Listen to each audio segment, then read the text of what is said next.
My name is Bashir Kayu. I'm the chair of the board.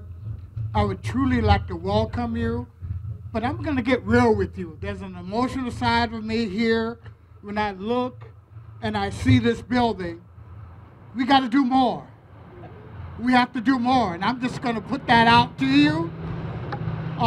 We have to maintain this community, make this community as diverse as we can, keep this community real, keep this community whole. All that works come from each of you who sat here today, right? So I want to thank you. I really want to thank you. And this means a lot to me because our mission is affordable housing. That's our mission. How we do that is oftentimes very challenging, right? We see the end product, but we don't recognize sometimes what goes into making this happen. So I would like to say to the JPNDC staff and our partners, thank you for the work that you've done and the work that I know you will continue to do, right? We must do this together. This doesn't happen that easily, right? Amen. And to the residents here, Rich and I, we do this. To the residents here, I hope we've met your needs. I truly hope you love where you live. I truly hope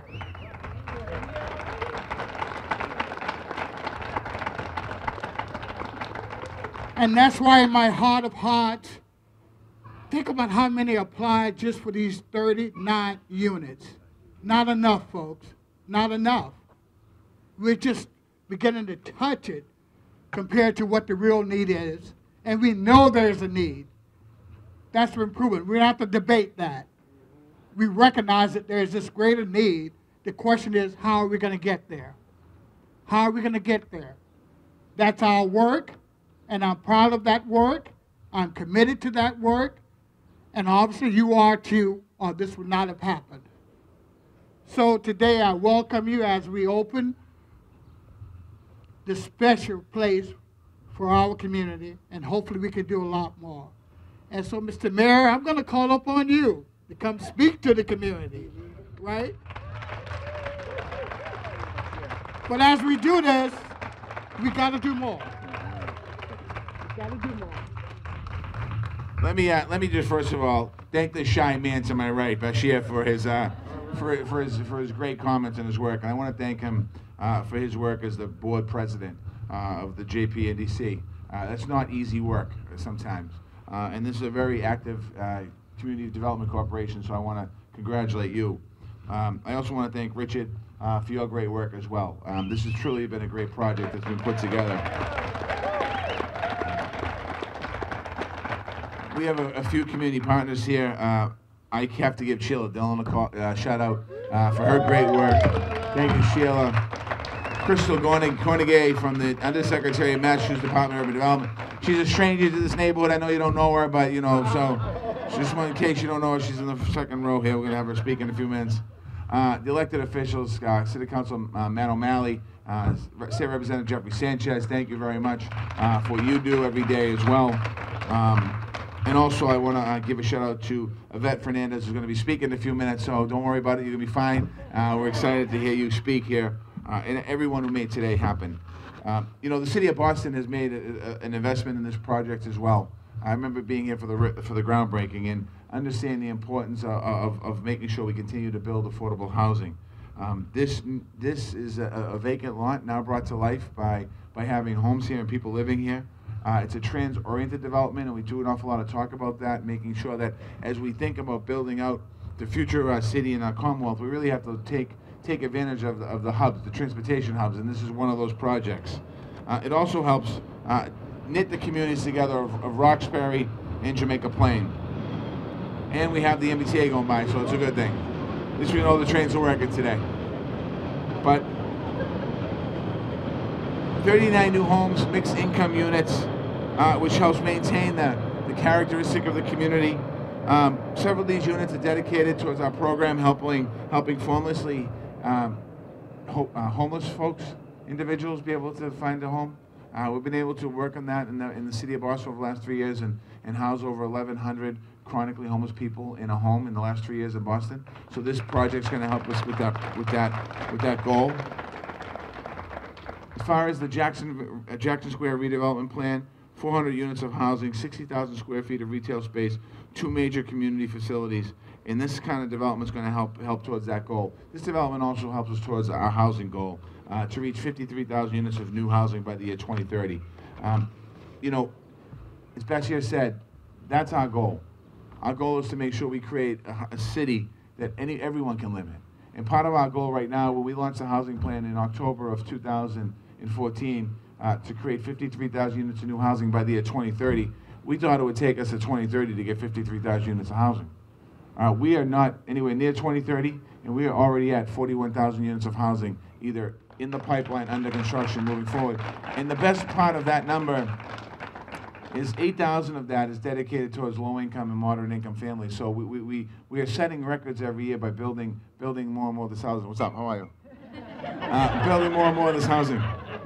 And we're going to continue to do that. And the reason why we have to, because if we continue to want to grow as a city, we want to be a city for everybody. We want people that grew up in the city to be able to live in the city. We're going to continue to move forward. So again, I just want to say in closing, thank you to the teamwork that made this possible. I want to thank Jamaica JPNDC, as I said earlier, the general contractor, NEI, the design team, Peabody Properties. I want to thank anyone who had anything to do with this. I want to thank the community for pushing. I want to thank all of the people here, the residents most importantly. Thank you for letting us into your beautiful home today, just to say a few words here. So enjoy the day.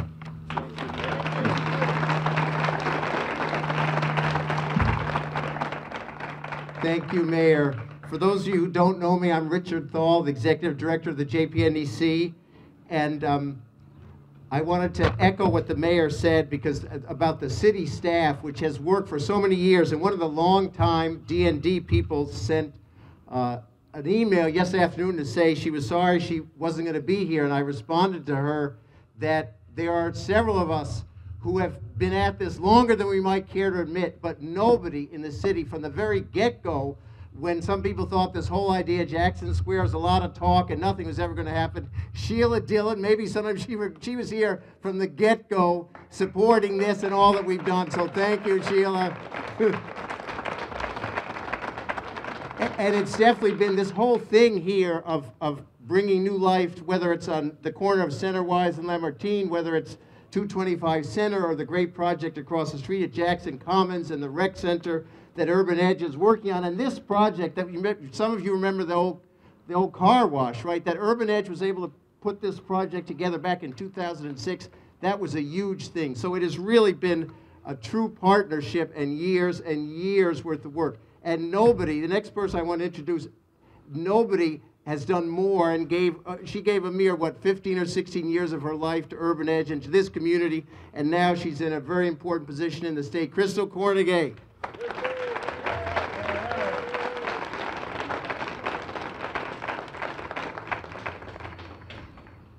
Richard asked me, was I going to come today? And I said, sure, I'm going to come today. I'm coming to all the Jackson Square groundbreakers and ready-to-cut stores done.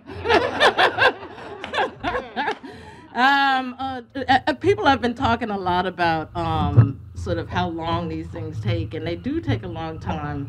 And many of us have had different jobs and everything while it has been going on. And so I just want to say thank you to Richard and Leslie, who are, last man standing. Special shout out to my buddy Mike back there around Jackson Square Partners, as well as Arthur. Thank you.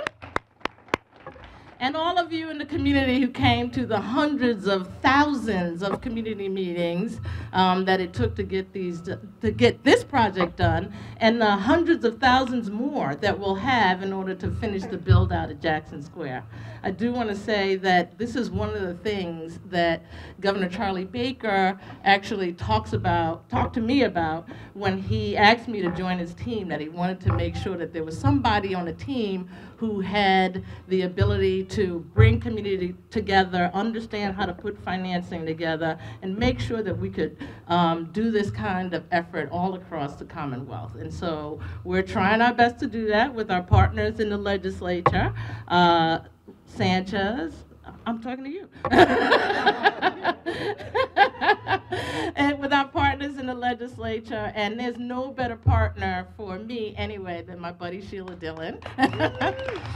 Coming from the trenches, understanding how things happen on both sides of the table and really working to get things done. So thank you, Mayor. Thank you, Sheila. Thank you, Jackson Square. And everybody have a great Saturday. Thank you. Thank you.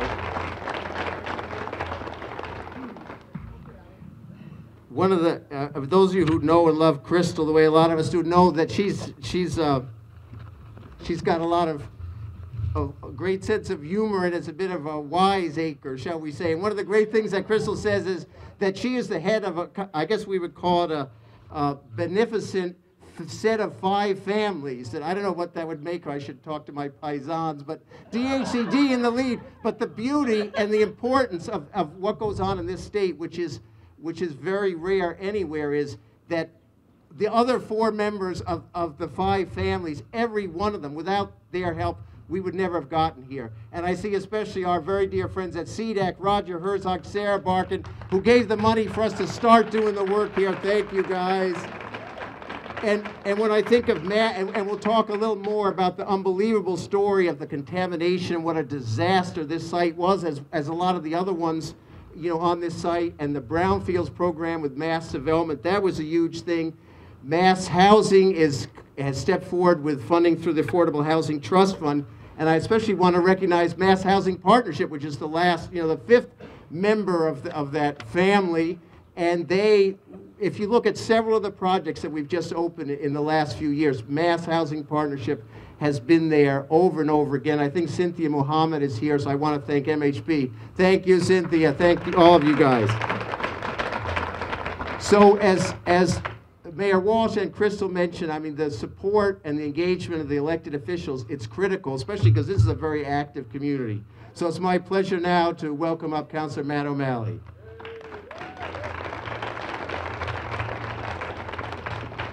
Thank you, Richard.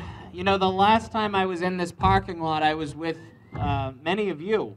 It was the day before the presidential election, and it was the MassWorks announcement. I remember that because Governor Baker was there, and he was being harangued by the press that wanted to talk about the presidential election.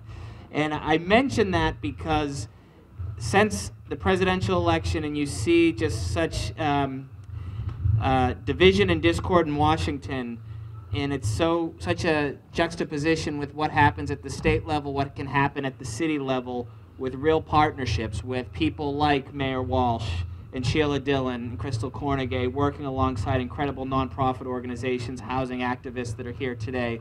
And what we can see, the result, is something that's just absolutely magnificent. We're going to have 39 deeply affordable units. We're going to have 39 new families, new neighbors living in our community, working. 2/10 of a mile, you could throw a baseball and hit Jackson Square. This is real transit-oriented development. You're seeing incredible change in Jackson Square because of the work of the JPNDC and Urban Edge and TCB and so many others. And by God, we're going to see that brand new gleaming youth recreational center across the street very, very, very soon. As JPNDC gets ready to celebrate their 40th year, I am so deeply honored to work alongside such incredible leaders who work each and every day to make this a thriving, wonderful, welcome and accessible neighborhood and city for all. This is a great day. This is an absolutely beautiful building. Thank you for letting me say a couple words, Richard, and congratulations to all of our residents, all of our neighbors. Welcome to Jamaica Plain.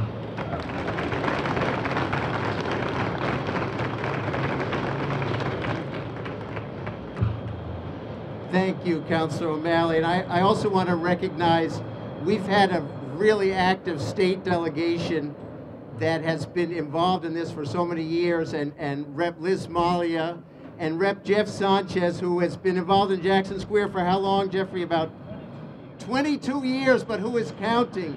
And we'll talk a little more about the Brownfields funding. without the brownfields, as we'll explain later, this thing was dead in its tracks. And the person in the state legislature who took the lead after we had a meeting with him, and he said, I've always been a champion of that. The same day, by good fortune, there was a hearing on Beacon Hill, and Jeffrey Sanchez was a person who led the charge and got $5 million more. So thank you, Jeffrey, and for all the work you've done. Thank you. And also, one of the things, too, and we're the state, there's only a few states, right, Crystal, who have rental subsidy programs. And our senator, Senator Sonia Chang Diaz, was a leader in making that happen, too. So thanks to Sonia and all our elected officials.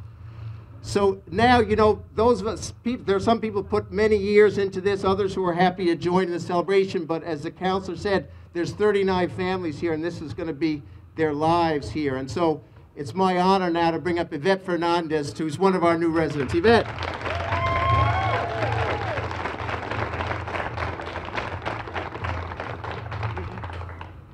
Good afternoon, everyone. I'm a little nervous, but very excited here. I'd like to thank everyone that I've met. Bashir, Richard, Miss Crystal, I have not met you, but we gotta get in contact. Sheila, of course, the mayor. Thank you for everyone that's helped make this a reality. And this is my daughter. And What's her name? Zoe.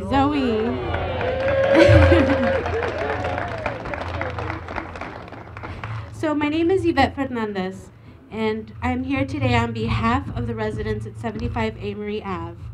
We welcome you to our community. 5 years ago, just when my daughter was born, I wanted what any parent wanted: a safe home, a supportive atmosphere, and a sense of community. I began to research and compare the different areas of Boston, Greater Boston. After looking for months, I had finally found it: the perfect home, the perfect neighborhood, perfect schools. The only problem, I couldn't afford it. This is a problem many, many, many families in Boston face. Yep. The struggle to find affordable housing, and not only affordable, but quality affordable housing, has just hindered many of the families here and their economic growth. The apartments I could afford were dirty, had multiple health code violations, and were in neighborhoods that were rough. I began to question myself. Am I setting the bar too high? Do I not deserve the safe neighborhood? Do I not deserve the school? Do I not deserve the best for my daughter because my income isn't high enough? Even when I did find an apartment, it was very disheartening to see that there was about 20 other families applying for that one apartment. It was a never-ending journey, and again, with the same undesirable outcome. I began to feel like a failure because I couldn't offer my daughter the stability she deserved. When I finally got the call that I was chosen for 75 Amory Ave, I was overwhelmed with joy and relief. My daughter and I were finally in a home that was quiet, safe, and had a sense of community. Since moving into our new apartment, I have independence, pride, and gratitude for the opportunity to live in such a beautiful, beautiful development. Developments like 75 Amory Ave are vital to the community and the continued gentrification of areas like Jamaica Plain. The JPNDC is one part of making this development a reality, but their commitment to the families in Jamaica Plain and helping to build a sustainable economy here is at the forefront of leading families to economic mobility. I would like to thank JPNDC for this building and the family resources that you offer. I would like to thank you, Mr. Mayor, for your continued support and advocacy for affordable housing. And I would also like to thank Ms. Crystal Cornegie. I've heard so much about you. I'm, glad to be in your presence. DHCD is incredibly hardworking, and Massachusetts is one of the few states where they believe shelter is a right for families.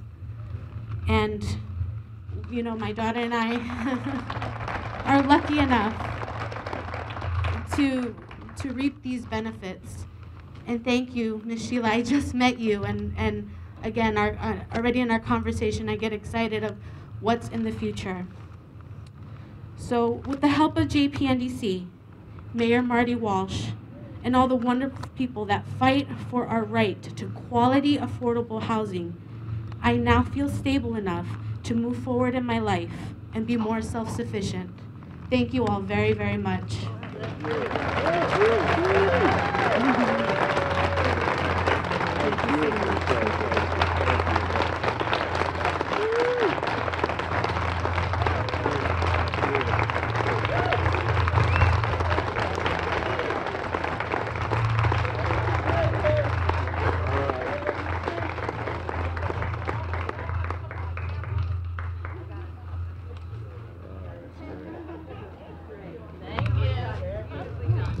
Thank you, Yvette. Those were beautiful words. So, in a few minutes, we're going to be doing a ribbon cutting, but, you know, sometimes they say if you were to thank every person who's been involved in this, people would not be able to enjoy the beautiful Saturday. But I do want to recognize several of the people who've given so much and who worked so hard to create this beautiful building, because these projects are never easy, and this one was especially difficult. So, you know, we can have all the support in the world, and it's great to have the public money, but we also need private resources. And I'm delighted that the investor in this project through, you know, Hudson Capital worked to attract an investor to this project through the low-income housing tax credits, and Capital One Bank stepped up, and I'm delighted that Mark Miliacci is here from New York City. Thank you, Mark, for Capital One's support and a long-time supporter of a lot of community development work in Boston and Greater Boston. Mike Rosenberg from Bank of America for their financing of this project. And also, as people, you know, this is an incredibly active community, which is usually a great thing, and for all of us too, it can also drive people a little crazy. But without the support of so many people in this neighborhood, this would never have happened. And the folks in the neighborhood council, the people who came out to community meetings back 6, 7, 8 years ago, focus groups, and I see one of the people was active in some of those earlier meetings, Julia Martin. Thank you, Julia, for everything you do. Thank you.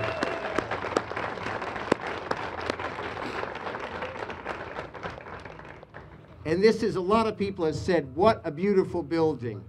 And it was not easy to design it on this site and all the different parcels. It was like a jigsaw puzzle, and it really has come out beautifully. And that is a lot because of the inspiration and the hard work of somebody we've worked with for, again, more years than we care to count. Stephen Edward Ty. Stephen, thank you. Thank you.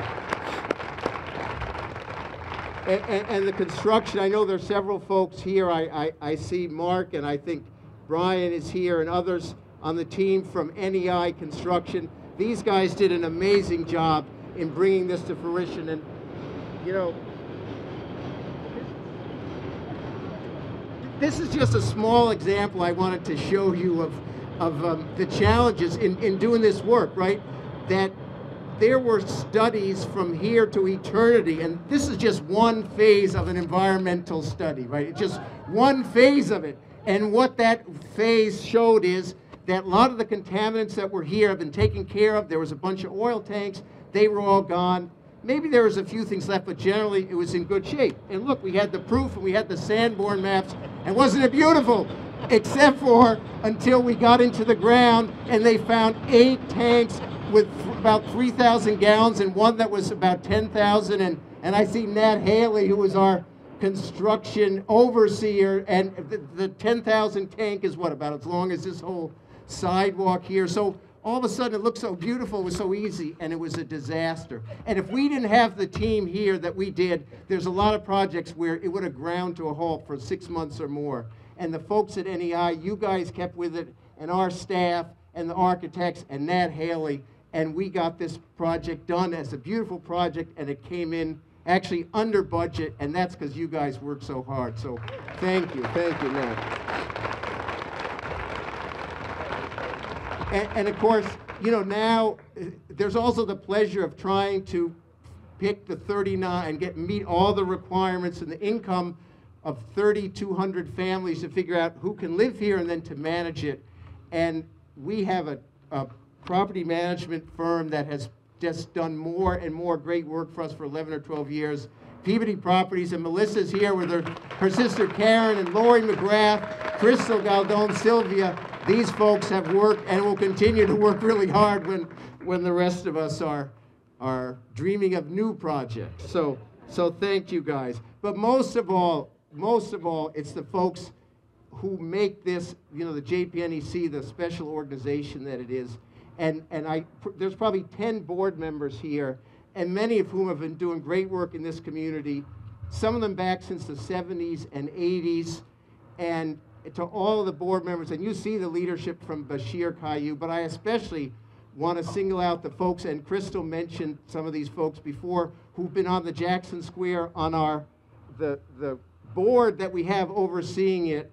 And I was thinking that these three gentlemen, the murderers row back there, Gurma Belay, Arthur Johnson, Michael Gondek, there is over 100 years of service to JPNDC and to this community.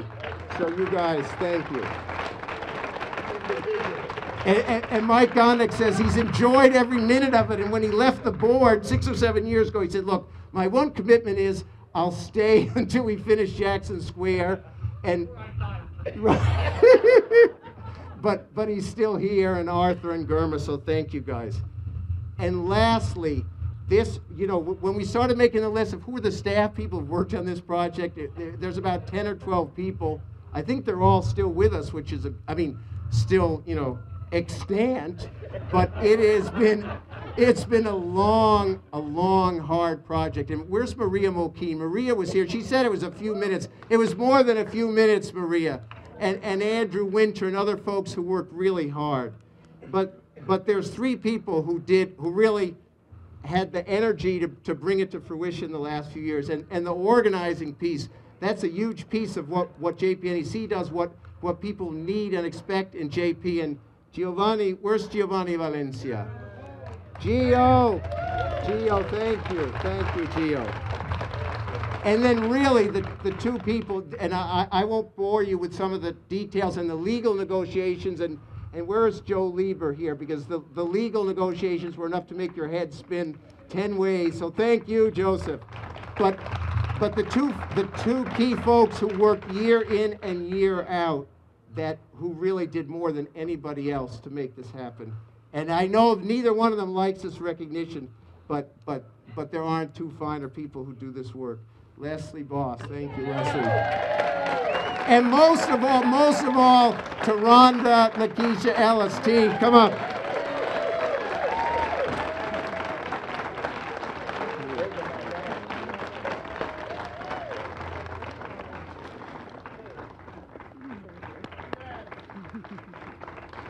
Thank you, Leslie. You're not getting away so quick.